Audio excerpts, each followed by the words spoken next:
منسٹروں ابھی بھی موقع ہے، توبہ کر لو، ورنہ اللہ رب العزت تیل کی کڑھائی میں آگ جلا کر تم کو اس میں بھونیں گے۔ جو نقصان تم لوگوں نے دین کا پہنچایا ہے شاید کسی اور نے نہیں پہنچایا ہے۔ باطل کو معلوم ہے ہتھیار کے بل بوتے پر ہم مسلمانوں کو کبھی جیت نہیں سکتے ہیں۔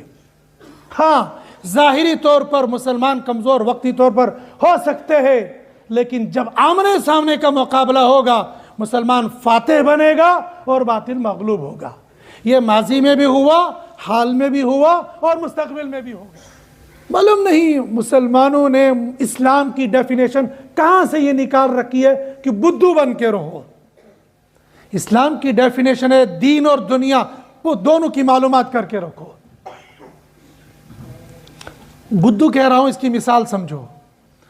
میں نے بھی پڑھا ہے، آپ میں سے بہت سارے لوگوں نے پڑھا ہوگا، ایک قاعدہ آتا تھا ہمارے بچپن میں، چنار قاعدہ، اور اس کے پہلے پنے پر پہلے پیج پر لکھا ہوتا تھا میرا نام ولی ہے، میرا نام اکبر ہے، اور ولی کی تصویر بھی آگے تھی، اکبر کی تصویر بھی آگے تھی۔ مسلمان نے کبھی نہیں سمجھا۔ مسلمان ایجوکیشن منسٹر وہ تو خالی کھانے کے لیے بیٹھا ہوا تھا، خالی حرام کمانے کے لیے بیٹھا ہوا تھا، خالی کرسی کے لیے بیٹھا ہوا تھا، دین کا تو اس کا تصور بھی نہیں ہے۔ منسٹروں ابھی بھی موقع ہے، توبہ کر لو، ورنہ اللہ رب العزت تیل کی کڑھائی میں آگ جلا کر تم کو اس میں بھونیں گے۔ جو نقصان تم لوگوں نے دین کا پہنچایا ہے شاید کسی اور نے نہیں پہنچایا ہے۔ اور اللہ ہم عذاب دے رہے ہیں، سزائیں دے رہے ہیں، لیکن سمجھ اب بھی نہیں آ رہی ہے، اب بھی نہیں سمجھ رہے ہیں۔ وہی شخص ٹینٹ پانی ہی چن۔ دین کا تم لوگوں نے بڑا نقصان کیا، بیڑا غرق کیا ہے۔ ایجوکیشن میں رہ کر تم نام تو لے رہے تھے ایجوکیشن، لیکن تم نے بیڑا غرق کیا ہے قوم کا۔ کسی نے خیال بھی نہیں کیا یہ کیا ہو رہا ہے، یہ میرا نام ولی ہے، میرا نام اکبر ہے، یہ کیا؟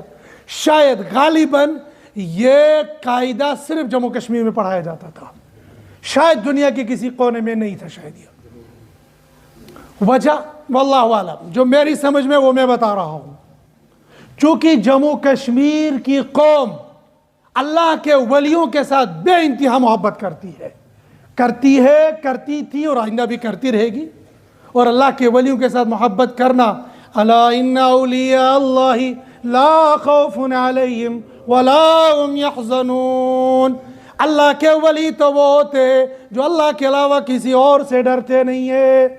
ولی اللہ وہ ہوتا ہے جس نے اپنی زندگی کو اللہ کے دین کے لیے وقف کر دیا ہوتا ہے۔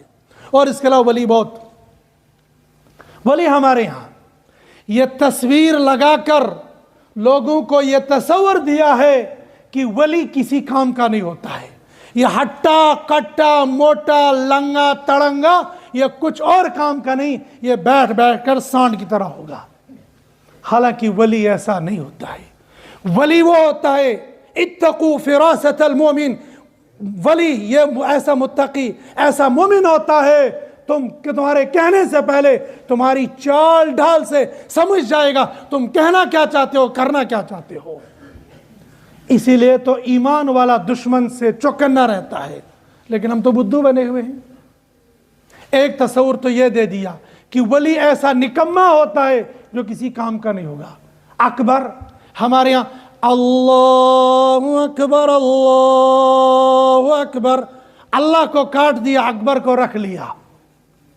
اور نماز پڑھیں گے اللہ اکبر، تکبیر کہیں گے اللہ اکبر اللہ اکبر۔ اللہ سب سے بڑا ہے، اکبر سب سے بڑا۔ ایمان والوں کے ذہن میں تصور اکبر جب کہیں گے، ایک تو دنیا کا نام وہ نہیں، اللہ اکبر، اللہ سب سے بڑا ہے، یا اللہ کاٹ دیا اور اکبر یہ بتا دیا اکبر ایسا ہوتا ہے جس کی 1 فٹ کی ناک اتنی لمبی ہوتی ہے اور ٹوپی اتنی لمبی لگا کے رکھی ہوتی ہے۔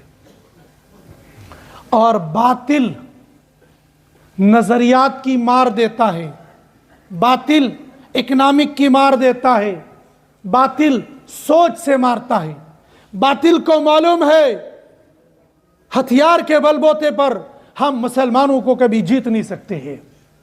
ہاں ظاہری طور پر مسلمان کمزور وقتی طور پر ہو سکتے ہیں، لیکن جب آمنے سامنے کا مقابلہ ہوگا مسلمان فاتح بنے گا اور باطل مغلوب ہوگا. یہ ماضی میں بھی ہوا، حال میں بھی ہوا اور مستقبل میں بھی ہوگا. وہ نظریات کی مار مارتا ہے اور آج بھی مسلمانوں کو نظریاتی طور پر مارا جا رہا ہے اور مسلمان اس وقت غور و فکر نہیں کر رہا ہے. غیر محسوس طریقے سے آج کے دنوں کے اندر بھی، آج کے ایام کے اندر بھی مجھے اور آپ کو نظریاتی طور پر کمزور کیا جا رہا ہے. قرآن سے کاٹا جا رہا ہے، علماء سے کاٹا جا رہا ہے، دینداروں سے کاٹا جاتا ہے، اماموں سے کاٹا جاتا ہے، مسجدوں سے کاٹا جاتا ہے، کتابوں سے کاٹا جاتا ہے اور نام بہت اچھے اچھے دیے جاتے ہیں. مسلمانوں کو یہ بات سمجھنے کی ضرورت ہے کہ ہم کہاں جا رہے ہیں، ہمیں کرنا کیا ہے.